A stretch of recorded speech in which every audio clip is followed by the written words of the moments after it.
Bonsoir à tous. Aujourd'hui, l'Algérie a dit au revoir à l'un de ses hommes d'État les plus respectés. Le Moudjahed Liamin Zerwal a été porté en terre dans un moment de recueillement national chargé d'émotion et de mémoire. Ancien président de la République, figure de transition durant une période décisive de notre histoire, il laisse derrière lui l'image d'un dirigeant discret, attaché à l'État et à ses principes. Ce soir, sur Al24 News, nous revenons sur le parcours, l'héritage et l'empreinte laissée par un homme qui aura marqué à sa manière l'histoire contemporaine de l'Algérie. La dépouille de l'ancien président algérien a été inhumée ce lundi donc, après la prière du Dor, dans le cimetière central Bouzouran à Betna. La cérémonie des funérailles a été présidée par le président algérien Abdelmadjid Tebboune, chef suprême des forces armées, ministre de la Défense nationale. Ont assisté également aux funérailles des hauts responsables de l'État, des personnalités nationales et des membres du gouvernement algérien, des membres de la famille du défunt, ainsi que des moudjahidines et de nombreux citoyens. Liamin Zerwal, nous en parlons donc dans cette émission spéciale avec nos invités. Pour commencer, est avec nous Saad Lahnani. Bonsoir. Bonsoir monsieur et merci pour l'invitation. C'est nous qui vous remercions. Alors, vous êtes député de la communauté algérienne en France. Vous représentez la zone 2. Nous allons tout d'abord commencer avec vous en attendant que le journaliste Mustapha Ait Mouhoub nous rejoigne sur le plateau d'Al24. Saad Lahnani, tout d'abord pour commencer, je ne sais pas si vous partagez mon opinion, mais j'ai l'impression que même après sa disparition, Liamin Zerwal continue de nous enseigner des valeurs humaines. L'homme humble qu'il a été a souhaité être enterré dans sa ville natale, Batna. Il aura été discret pendant toute sa vie et sa carrière, et voilà qu'il s'en va dans la discrétion aussi, Saad Lahnani. Effectivement, permettez-moi de saluer sa mémoire. Monsieur Liamin Zerwal a été président de la République pendant une période turbulente de l'histoire de l'Algérie. Il a su mener sa mission avec beaucoup d'intelligence, beaucoup de sagesse vers l'apaisement et l'intérêt suprême de l'État algérien. Et c'est en ce titre-là qu'aujourd'hui, on salue sa mémoire. Monsieur Liamin Zerwal, Allah yarhamou, c'est un homme d'État. Je retiens surtout le qualificatif du président Abdelmadjid Tebboune, et qui a dit que c'est un homme de principe, intègre et proche du peuple. Et moi, je garde dans ma mémoire, dans mon esprit, l'image de Liamin Zerwal qui se promène dans les rues de Batna avec beaucoup de simplicité, entouré de ses citoyens, qui lui apportaient beaucoup de respect, beaucoup d'amour. Et ce monsieur, comme vous l'avez dit, cher monsieur, c'est un monsieur qui incarne la fierté, la dignité et l'honneur de l'Algérien. Ce monsieur était, le défunt Liamin Zerwal était intègre, effectivement. C'est quelqu'un qui a vécu à travers son histoire, qui représente également un certain cheminement historique et évolutif de la société algérienne, parce que à l'âge de 16 ans, il s'est engagé dans les rangs de l'armée de libération nationale. C'est dire à quel point il avait une conscience précoce, un amour de la patrie, un intérêt pour les Algériens. Ensuite, il devient à l'indépendance président de la République, et il quitte la présidence avec beaucoup d'élégance. Ce monsieur a servi son pays, a servi l'Algérie, sans jamais chercher à se servir lui-même. Donc, il a gardé une image de virginité, de propreté dans l'intérêt de l'Algérie avant toute chose. Des Algériens. L'intérêt de l'Algérie avant toute chose. Absolument, absolument. Et c'est en ce sens que il était charmant pendant sa présidence. Il était respecté par tous les Algériens. Et j'ai l'impression que son décès a marqué encore un point positif où tous les Algériens se retrouvent et se reconnaissent dans cette personnalité.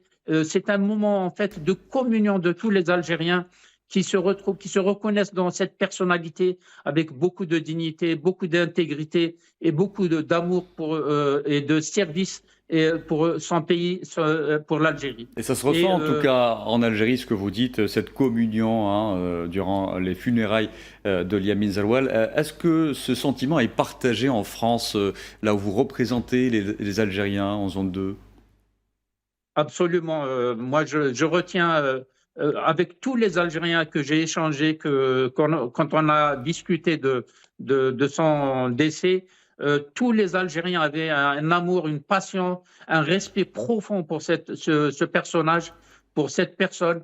Il incarnait quelque part l'esprit de l'Algérien, c'est-à-dire cette fierté, cette dignité, cette simplicité, cette intégrité, cet amour propre de l'Algérie. Et c'est pour cela que les Algériens aujourd'hui se reconnaissent en lui et on a l'impression qu'il perpétue un peu la tradition du défunt président Houari Boumediene Allah yarhamou, avec beaucoup d'intérêt, avec beaucoup de simplicité dans la vie quotidienne, dans le respect. Et c'est pour cela que, quelque part, il est le miroir des Algériens. Il a su incarner l'Algérien et l'Algérie profonde avec sa personnalité et sa conduite de sa vie à travers son engagement d'abord dans l'armée de libération nationale à l'âge de 16 ans, je le rappelle bien, Oui. et puis pendant la lutte armée, après, pendant ses responsabilités au sein de l'armée nationale populaire, de la présidence de la République, et enfin après son départ de la présidence de la République, où les Algériens lui vouaient un respect profond, presque inégalé dans l'histoire de l'Algérie. Et c'est un tournant hein, dans le processus politique et démocratique de l'Algérie à l'époque. Nous allons parler de ce chapitre durant cette émission. Mais Saad Ladnani, peut-on dire que Zeroual a été l'homme de la paix en Algérie? Absolument. D'abord, moi, je tiens à préciser quand même, c'est quelqu'un qui a lutté avec tous ses camarades d'armée, avec la classe politique algérienne. Il a su lutter contre le terrorisme qui a essayé de casser, de détruire l'Algérie. Et puis, dans un élan de responsabilité, dans un sens de l'État profond, il a su réfléchir et penser à l'intérêt suprême de l'Algérie, des Algériens. Et en ce sens, c'est lui qui a initié la conciliation, la réconciliation des Algériens. Et c'est lui qui a préservé l'Algérie d'un bain de sang et qui a mis un terme à l'effusion du sang des Algériens. Et l'Algérie aujourd'hui, sous la présidence de Abdelmejid Tebboune, est une Algérie nouvelle qui regarde vers l'avenir avec beaucoup d'espoir et beaucoup de progrès. Et comment a-t-il contribué, selon vous, à affaiblir durablement le terrorisme? Puisqu'il faut remettre les choses dans leur contexte. Le terrorisme à l'époque était à son apogée à la moitié des années 90. Comment Yamin Zaroual a-t-il contribué donc à affaiblir durablement le terrorisme? Parce que tout simplement, en organisant la lutte du peuple algérien, de l'armée nationale populaire, la mobilisation de tous les Algériens pour préserver l'unité, pour préserver l'État algérien, l'unité du peuple algérien. Il a su faire on va dire, il a su rassembler tous les Algériens autour de sa politique de lutte implacable contre le terrorisme, le crime. Et en ce faisant, il a préservé l'État algérien de l'effondrement parce que, comme vous venez de le signaler, le terrorisme était à son apogée et il était vraiment dans une démarche meurtrière, criminelle et qui a failli toucher au fondement même de l'État algérien. Et c'est grâce donc à M. Yamin Zeroual que l'État a pu rester debout devant ce terrorisme, lui faire face, le battre, le combattre et le battre, et ensuite engager une politique de réconciliation nationale pour empêcher l'effusion de sang et préserver l'unité du peuple algérien. Et son approche sécuritaire, Saad Ladnani, était-elle aussi politique? Absolument, l'approche sécuritaire est indispensable quand l'État, quand l'Algérie, quand le pays subit une agression une guerre fratricide, une guerre sans merci pour casser l'Algérie, pour casser les fondements de l'État algérien. La résistance du peuple algérien, de l'armée nationale populaire était indispensable et c'est comme cela que l'armée nationale populaire a su casser le crime, le terrorisme et mettre fin à ces espoirs de mettre l'Algérie à genoux et de triompher sur l'Algérie. Et l'Algérie est restée un exemple de lutte contre le terrorisme, contre le crime, et en préservant les intérêts suprêmes de l'Algérie et de l'État algérien. Liamin Zeroual était un homme, vraiment un homme d'État, et il a su à un moment donné penser à l'avenir des Algériens et initié avec beaucoup de succès qui a fini par porter ses fruits dans un deuxième temps. Et donc, c'est lui qui a initié cette politique de réconciliation et d'amitié et de fraternité et de solidarité des Algériens. Et quel rôle Saad Lamani a joué son dialogue dans le retour de la stabilité, à la stabilité en Algérie? Bien évidemment, c'est un rôle prépondérant, déterminant, décisif, parce que l'Algérie était presque en phase de difficulté. Elle traversait une phase turbulente, une phase quasiment instable, où parfois le doute est introduit dans l'esprit de certains Algériens.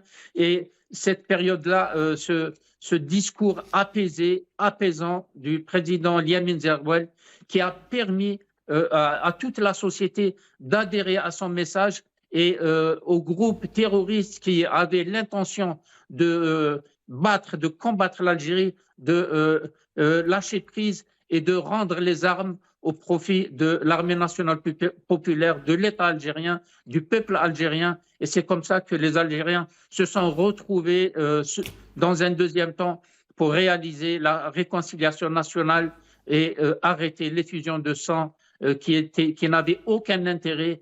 Et l'Algérie a su bâtir un avenir prospère grâce à cette politique introduite, initiée par le président Liamin Zeroual. Et vous avez dit tout à l'heure, Saad Lamani, Zeroual a imposé l'État avant toute chose. A-t-il imposé une logique d'État face au chaos? Peut-on qualifier cela de la sorte? Sa politique est claire là-dessus. Le président Liamin Zeroual a choisi la sagesse, la dignité, l'intégrité. Il savait que l'État algérien a gagné la bataille contre le terrorisme, contre le crime. Il a choisi d'apaiser l'esprit des Algériens et de choisir la voie de l'intelligence, de la sagesse, la voie de la réconciliation, la voie de la fraternité, de l'amour entre Algériens et la voie de l'amitié entre tous les Algériens.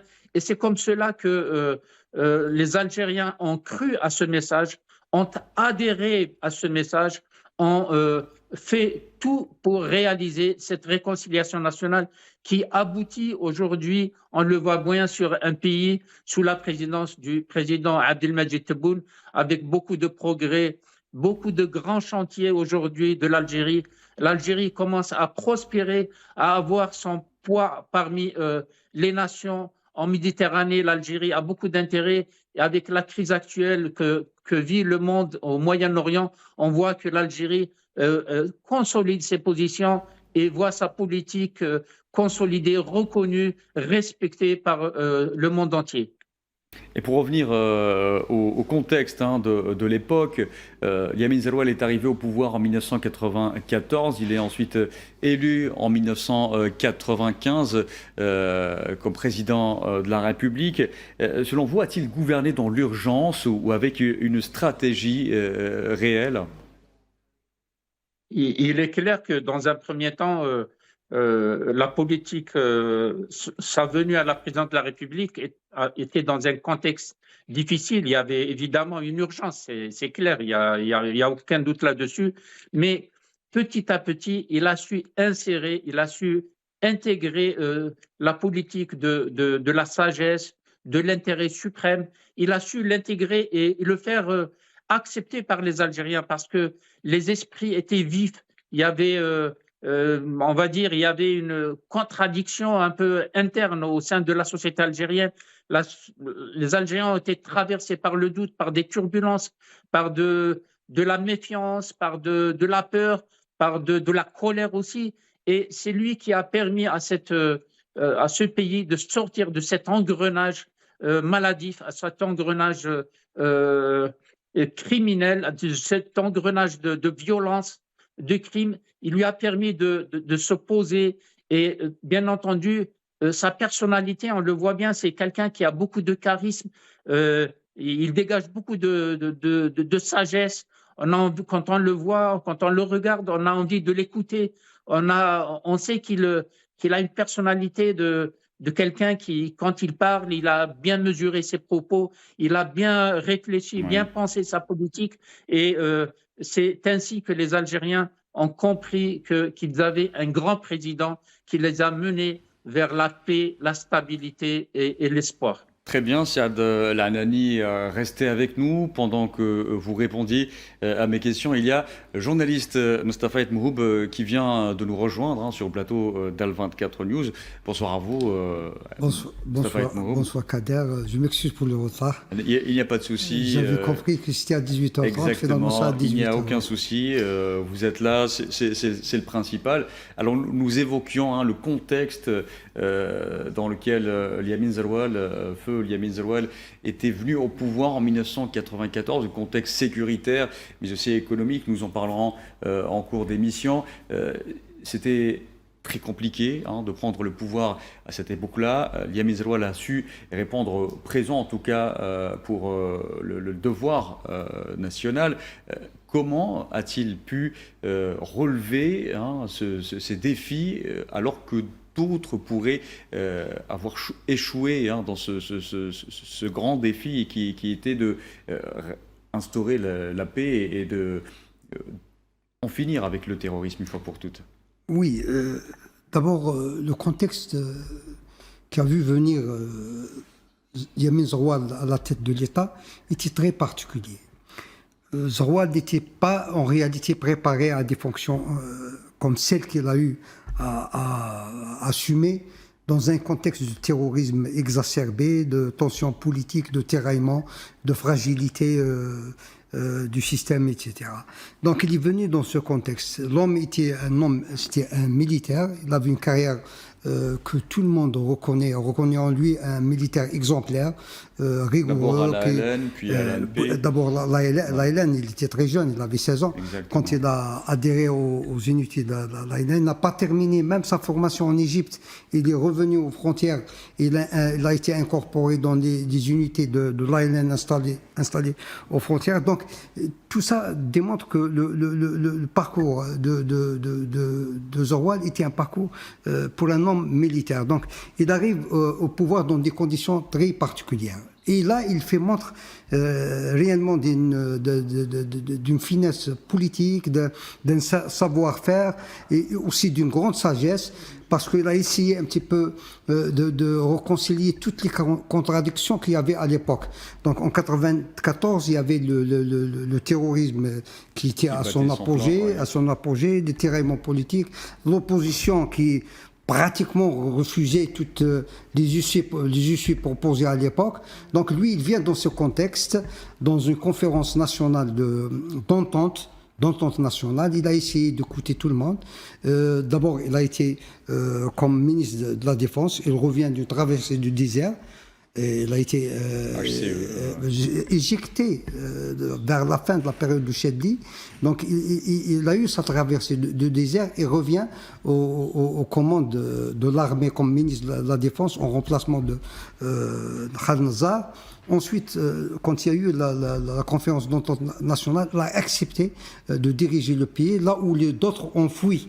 Ils ont refusé. D'abord, il y avait une crise politique extraordinaire. Il y avait aussi une crise économique qui était aiguë. Les rentes pétrolières étaient au plus bas. Et là, il a accepté il a accepté le défi. L'Algérie était Et embêtée aussi à l'époque. il a su, en l'espace de presque une année, de remettre un petit peu le bateau algérien sur le bon chemin, c'est-à-dire revenir, si vous voulez, à l'ordre constitutionnel. C'était ça le point d'échoppement de tous ces efforts. Il a réussi à le faire. Donc une approche politique avant tout, plus que sécuritaire. Oui, ou d'abord il a commencé par une approche politique, parce que Zarwal, on a tendance à le qualifier d'homme dur, d'homme de militaire, d'homme de l'éradication, entre guillemets, etc. Non, c'était un homme politique, un homme justement de dialogue. Il a essayé jusqu'à la dernière minute de mener le dialogue, mais il n'acceptait pas ces initiatives politiques qui se faisaient en dehors de l'Algérie, à l'étranger. Il disait que si le dialogue devait y avoir, il devait y avoir sur le sol algérien. C'est pour ça qu'il a refusé toutes les initiatives qui se faisaient à l'extérieur. Pour lui, c'était des initiatives pour saper justement les processus du retour à l'ordre constitutionnel et saper toutes les démarches menées par le pouvoir à l'époque pour ramener l'Algérie à une certaine normalité politique. Et c'est ce qu'il a réussi en réalité dès qu'il y a eu les élections présidentielles. Les élections présidentielles qui étaient une réponse justement à une intervention étrangère dans le règlement du problème algérien. Et lui, en allant vers ce processus électoral, il a essayé un petit peu d'éviter un enlisement de la société. Il a montré le chemin. Il a fait face à des adversaires de taille, qui avaient une assise politique, lui qui était issu de l'institution militaire. Donc, mais tout de suite, il a capté un petit peu. C'est sa popularité justement qui a fait la différence. Voilà, c'est sa sincérité, sa démarche, un petit peu sa sagesse. Les gens, les Algériens ont vu en lui, si vous voulez, une personnalité refuge. C'est-à-dire qu'il pouvait un petit peu dépasser la situation difficile que les Algériens vivaient à l'époque. Et il a réussi plus ou moins à remettre l'Algérie sur le chemin de l'ordre constitutionnel, parce qu'il y avait rupture justement de l'ordre de constitution en 92, et on était dans une situation un petit peu embarrassante. Et c'est ce qu'il a réussi, c'est le meilleur cadeau qu'il a donné à l'Algérie, qu'il a offert à son pays, c'est la remettre sur le droit chemin. Ce n'est plus cette histoire de transition, etc., éternelle. On revient à l'ordre constitutionnel, il y a des élections, il y a un président élu. Et fort de cette élection, parce que tout le monde ne donne pas cher de sa peau à l'époque. On disait que les élections, il y aura un grand boycott, il y aura une abstention. Mais les Algériens sont partis voter parce qu'ils ont compris. Malgré les menaces aussi sécuritaires qui pesaient sur le Exactement, c'était le vote ou le siècle. Les Algériens avaient à choisir ou aller au vote ou aller dans des cercueils. Eux, les Algériens, ils ont bravé justement tous ces dangers. Ils sont allés, la peur, ils sont allés voter parce qu'ils savaient que c'est le seul moyen, c'est le seul processus qui pouvait les ramener à bon port. Et c'est ce qui... c'est la sincérité de l'appel d'Yamin Zarwal qui Voilà. Donc il y a eu cette élection présidentielle.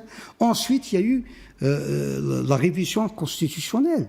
La révision constitutionnelle aussi était un moment très important de son mandat, où les Algériens sont venus massivement pour exprimer leur adhésion à tout ce processus.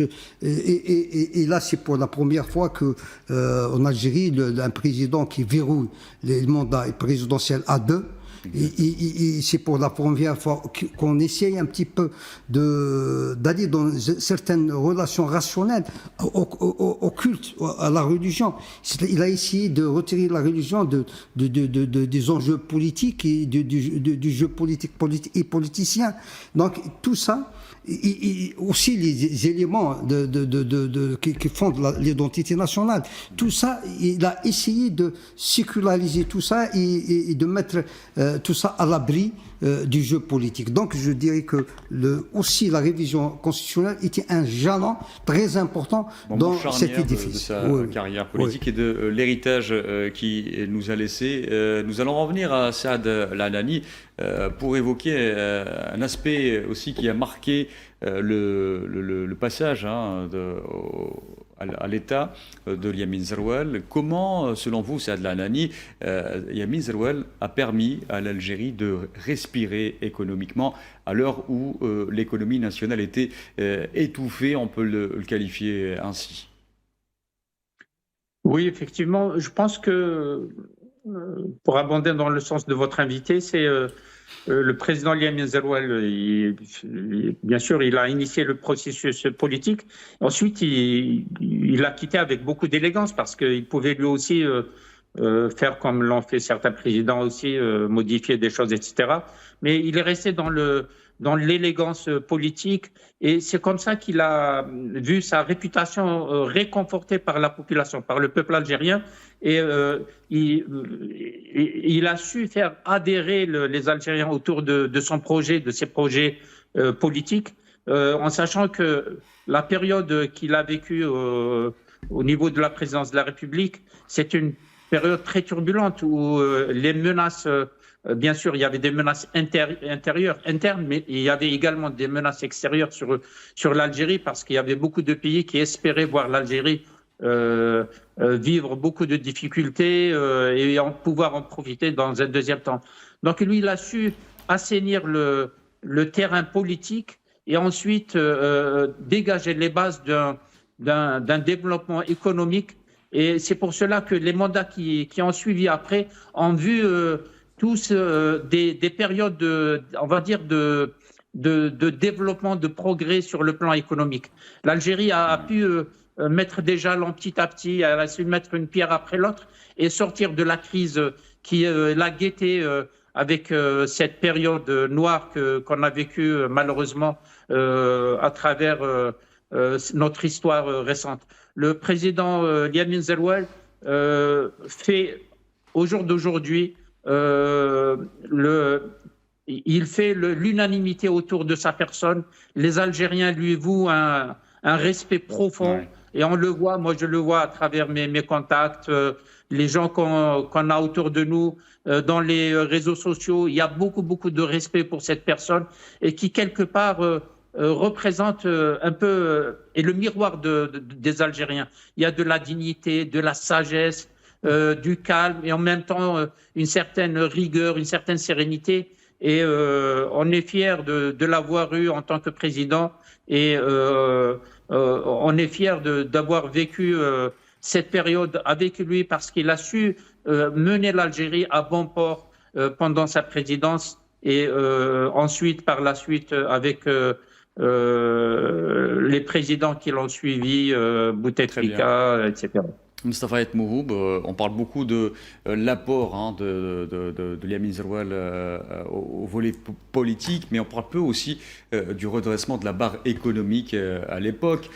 Comment Yamin Zeroual a-t-il pu redresser la barre ou permettre à l'Algérie de respirer enfin? Hier, on a eu sur ce plateau des témoignages qui disaient qu'ils étaient très consultés par, à l'exemple de Moustapha Mekidash, qui était très consulté par le président. Il était à l'écoute, c'est cela au fait qui aura permis peut-être de mettre l'Algérie, comme vous l'avez dit, sur le droit chemin? Justement, c'est son charisme, comme disait tout à l'heure votre invité, aussi son sens de gestion des affaires qui l'a poussé justement à écouter les spécialistes.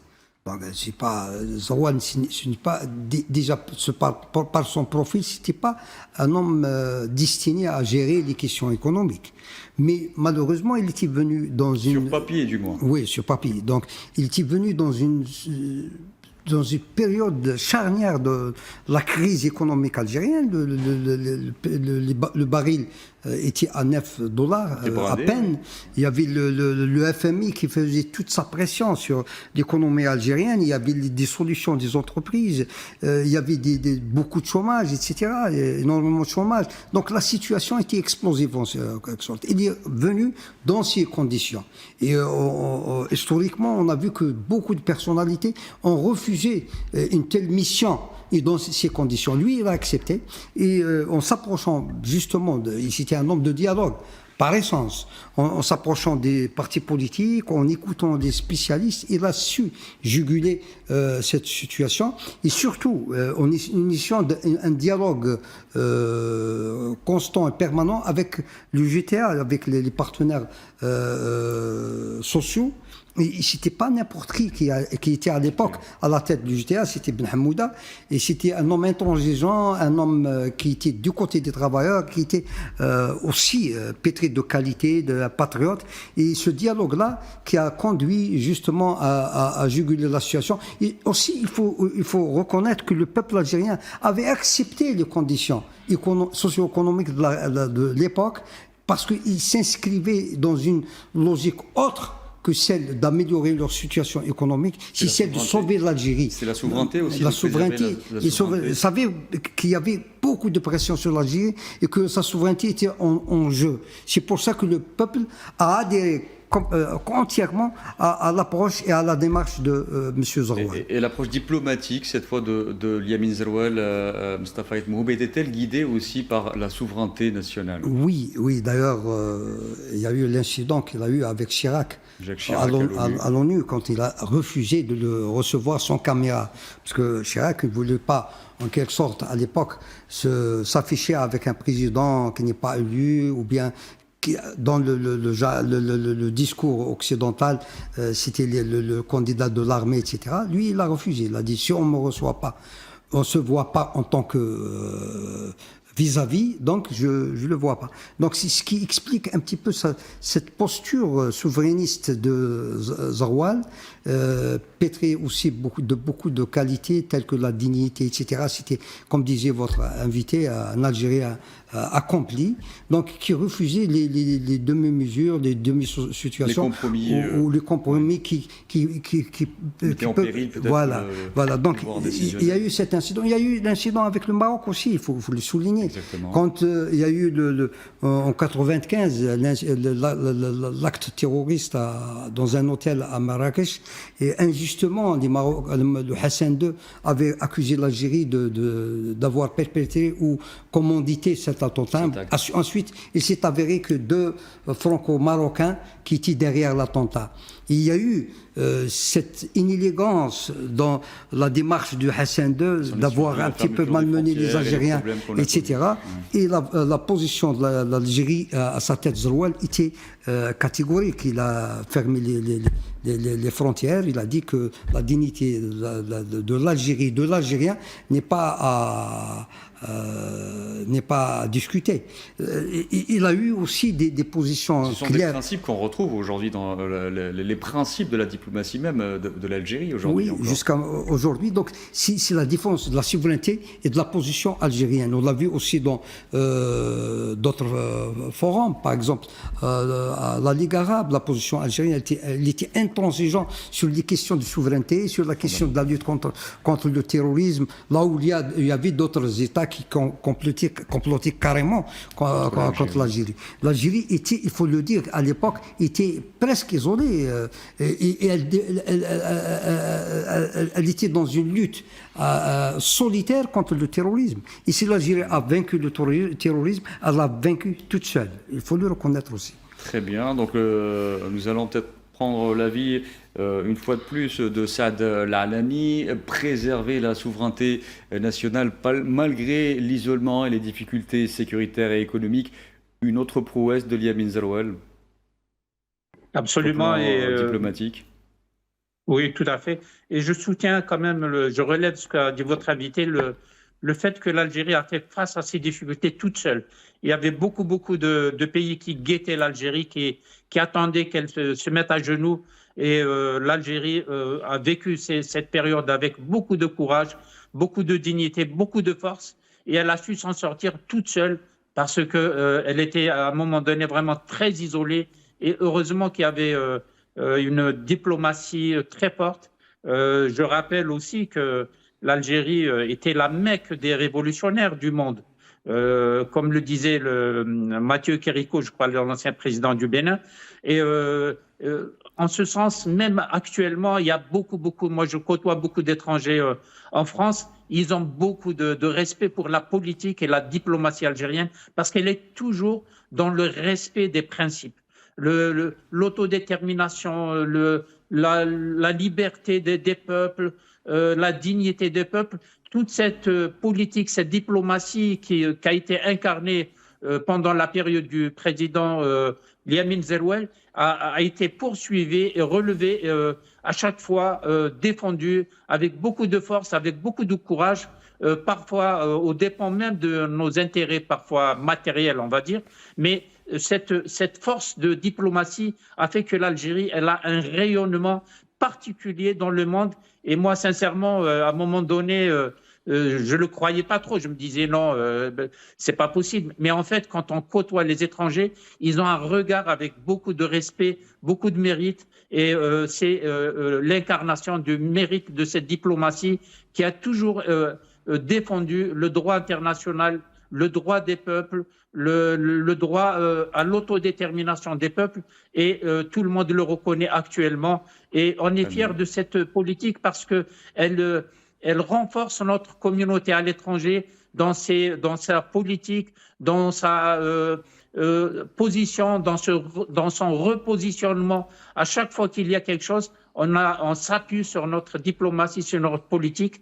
Et le président Liamin Zerouel a été, à un moment donné de l'histoire récente de l'Algérie, l'incarnation de cette politique, courage, la dignité, la fierté, et puis cet esprit de l'Algérien. Parce que, comme le soulignait votre invité tout à l'heure, quand on regarde dans le cheminement de la vie du président Liamin Zerouel, à partir de son engagement à 16 ans dans l'ALN, etc., et puis ses responsabilités militaires, la présidence, on voit qu'il y a un monsieur qui a beaucoup d'expertise de vie, qui a vu les Algériens se battre pour leur indépendance, verser leur sang pour l'indépendance, payer un lourd tribut, et à un moment donné, il était convaincu qu'il fallait une politique de sagesse pour sortir de cette crise et amener tous les Algériens à bon port. Très bien, Mustapha Etmourou, pour revenir au volet diplomatique, comment les grandes puissances percevaient-elles l'Algérie à l'époque, sachant que ces mêmes puissances aujourd'hui prennent le modèle algérien de lutte antiterroriste pour exemple, et citent même l'Algérie comme un exemple à suivre en la matière? Vous savez que l'Algérie, dans les années 90, n'a pas uniquement vécu le phénomène terroriste comme un problème interne. L'Algérie devait payer un petit peu les positions qu'elle prenait depuis son indépendance. Le non-alignement, le soutien au mouvement de libération, le soutien au mouvement de libération en Afrique. L'Algérie a beaucoup aidé les mouvements de libération en Afrique. Elle a aidé les pays africains à acquérir leur indépendance. Toutes ces positions de principe et de souveraineté, on devait les payer dans les années 90 et on les a payés cher. Et c'est dans ce contexte qu'est venu Zerouel. Et dans un pays normal, ce pays devait céder sur pas mal de questions parce qu'il était dans une situation de fragilité. Et je peux dire aujourd'hui, 2026, que l'Algérie, elle n'a rien cédé sur ses positions connues de politique étrangère et même de politique intérieure. Elle a défendu sa souveraineté, même sous l'emprise du FMI. Elle a essayé de s'en sortir d'une manière ou d'une autre et de ne pas rester sous la dictée du FMI.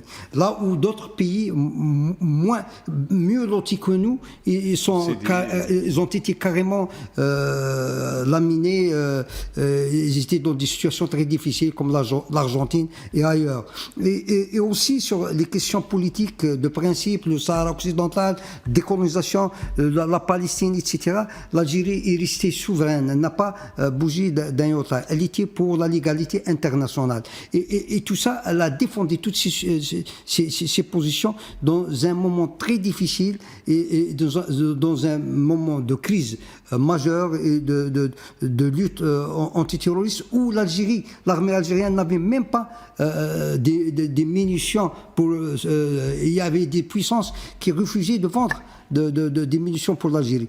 L'Algérie, elle a combattu, comme je l'avais dit tout à l'heure, à sa tête, Yamin Zaroual, à l'époque, le terrorisme tout seul. Donc, si tout ça est à mettre à l'actif de l'Algérie, du peuple algérien, et à sa tête, Zaroual qui guidait tout ce mouvement, tous ces processus pour ce qu'il appelait à l'époque lui-même le redressement national.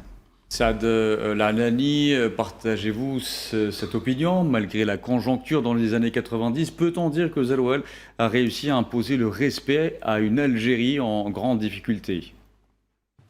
Bien entendu, c'est évident parce que c'est vrai qu'à l'époque, c'est difficile de réaliser un peu le poids de la diplomatie algérienne, de la politique algérienne.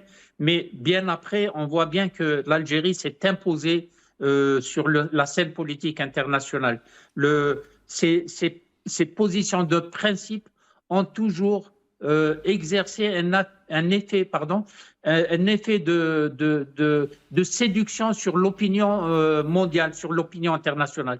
Les gens y étaient fascinés par ces positions de principe, ces positions fermes de la politique algérienne. On le voit jusqu'à aujourd'hui où le président Abdelmejid Tebboune a toujours exprimé des points de vue politiques de principe en faveur des peuples, en faveur des politiques de la préservation des ressources naturelles des peuples, de la dignité des peuples, Gaza, le Sahara occidental, au Moyen-Orient. L'Algérie a toujours exprimé cette politique saine, cette politique sincère de défense des intérêts suprêmes.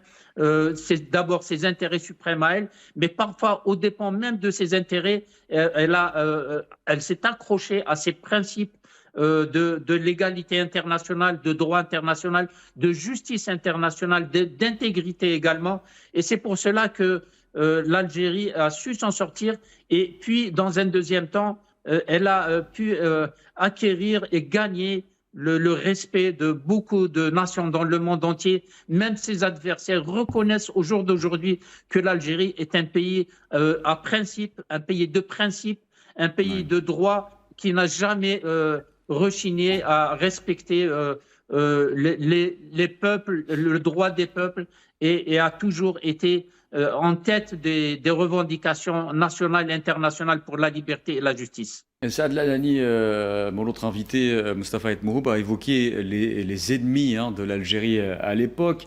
Quels étaient les principaux partenaires, cette fois, de l'Algérie durant le mandat de Zaroual? Écoutez, le mandat du président Zaroual a vécu des phases, on va dire, difficiles, parce que c'est vrai que le prix du pétrole était effondré, c'était insignifiant. Oui. Et l'État algérien vivait avec beaucoup de difficultés parce que il y a une responsabilité à la tête d'un État qui doit préserver les intérêts suprêmes des Algériens, du pays. Donc, il y a cette difficulté et l'Algérie, c'est grâce à sa politique étrangère, sa diplomatie de principe, a su gagner le respect même de ses ennemis. On a des partenaires multiples, mais qui ont su, à un moment donné, respecter le point de vue de l'Algérie. On a pu coopérer avec les pays d'Europe, avec les pays d'Europe de l'Est, avec les États-Unis aussi, les pays d'Afrique avec des échanges multiples. Et on va dire que le socle de cette survie économique était la diplomatie algérienne qui donnait beaucoup de confiance parce que c'est vrai que les échanges qu'ils soient commerciaux, économiques, sont souvent basés sur la confiance. Et l'Algérie inspirait cette confiance à nos partenaires et c'est comme ça qu'elle a réussi à s'en sortir petit à petit de ses difficultés et traverser la phase difficile de son histoire sur le plan économique et international. Très bien, Mostafa Etmoub, je vous retourne la question. L'Algérie n'avait pas que des ennemis à l'époque. Oui, il avait des ennemis. On se rappelle un petit peu du comportement du voisin. Il faut le souligner. Oui, vous l'avez souligné, mais l'Algérie avait aussi des partenaires. Il a vérité même des terroristes. On a le comportement de la France de Mitterrand, qui voyait en Algérie un laboratoire pour le parti intégriste. Et il y avait aussi des amis. Il y avait l'Italie, par exemple, qui aidait l'Algérie, pas gratuitement, mais qui aidait l'Algérie. Il y avait même des États arabes qui étaient aux côtés de l'Algérie, comme il y avait d'autres États qui étaient contre. Donc l'Algérie, même affaiblie, ne laissait pas indifférent. L'Algérie, forte de son histoire, de sa révolution, forte de ses positions dans l'alignement, parce qu'on a tendance à assimiler l'Algérie au camp socialiste de l'époque, durant la guerre froide, alors que l'Algérie, non, elle était parmi les pays non alignés, c'est-à-dire elle n'était pas alignée sur une partie contre l'autre, alors que des voisins étaient carrément des têtes de pont de l'Occident à l'époque. Donc l'Algérie, toutes ces positions-là lui a valu des inimitiés, mais aussi des amitiés. Des amitiés, grâce à ces amitiés aussi, qu'elle est restée un petit peu. D'Italie, par exemple. Des amitiés qui perdurent encore. On se rappelle un petit peu des lignes de crédit. Là, toutes les lignes de crédit qu'on donnait à l'Algérie, par exemple, la France, c'était des lignes de crédit conditionnées. C'était des crédits à court terme et c'était des crédits conditionnés. C'est-à-dire c'était de pousser l'Algérie à s'embourber encore dans sa crise économique. Et on a vu d'autres pays qui ont, comme le Qatar par exemple, comme l'Italie, qui ont essayé d'être des partenaires pour l'État algérien malgré qu'elle était en crise. Très bien, nous allons parler, messieurs, si vous voulez bien, d'un autre passage important de Yamin Zeroual dans le monde politique de l'époque. Il y a son retrait du pouvoir. Était-il, selon vous, Mostafa Etmoub, un acte politique fort? C'était un acte politique fort. Maintenant, si on approche un petit peu l'acte dans son contexte à l'époque, on dira que sur le plan militaire, le terrorisme était globalement vaincu. Il n'était pas le décideur sur le terrain, du moins. Donc le terrorisme était amoindri grâce à la lutte antiterroriste menée par Zeroual, menée par l'ANP, menée par le peuple algérien entier, parce qu'il s'est inscrit dans cette démarche de lutte antiterroriste. Donc le terrorisme était globalement vaincu. Mais politiquement, il subsistait encore des tiraillements. C'est-à-dire la situation n'était pas complètement assainie. Et il est parti dans ces conditions-là pour céder la place à un autre qui pouvait peut-être continuer cette œuvre. Bon, aussi, il faut mettre à son actif ce départ qui a étonné beaucoup de monde. Ouais. Parce que dans des pays arabes ou des pays africains, on ne voit pas souvent des présidents qui démissionnent comme ça, alors qu'ils avaient tout le pouvoir. Parce que c'était peut-être un message qu'il a voulu. Oui, n'oublions pas que Zeroual a été élu avec 61%. Et c'était une élection réelle, c'est-à-dire son score réel. Donc il avait une crédibilité, il avait une légitimité. Mais malgré ça, il est parti. C'est-à-dire, à sa place, un autre, il aurait brigué d'autres mandats et on l'a vu par la suite. Donc, Zeroual était cet homme sage, cet homme patriote, c'est un patriote intégral qui a su se retirer au moment qu'il fallait pour lui, pour préserver un petit peu son image, son histoire. Et il ne s'est pratiquement plus manifesté depuis son retrait. Pensez-vous que les Algériens par contre, à des moments cruciaux. Rarement, oui. Mais à un moment crucial pour marquer une position. Exactement, exactement. Mais pensez-vous que les Algériens sont restés un peu nostalgiques hein, de Lamine Zeroual en politique?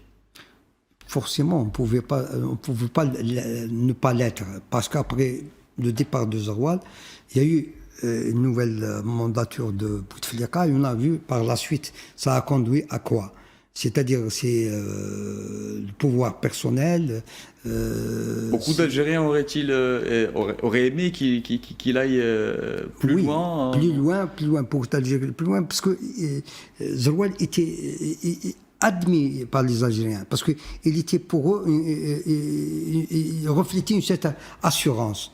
L'Algérie était malmenée de tous bords, et lui, dans cette crise, il reflétait une certaine assurance, une certaine possibilité pour aller à bon port. C'est pour ça que les Algériens l'ont aimé, et l'ont même exprimé à travers les urnes.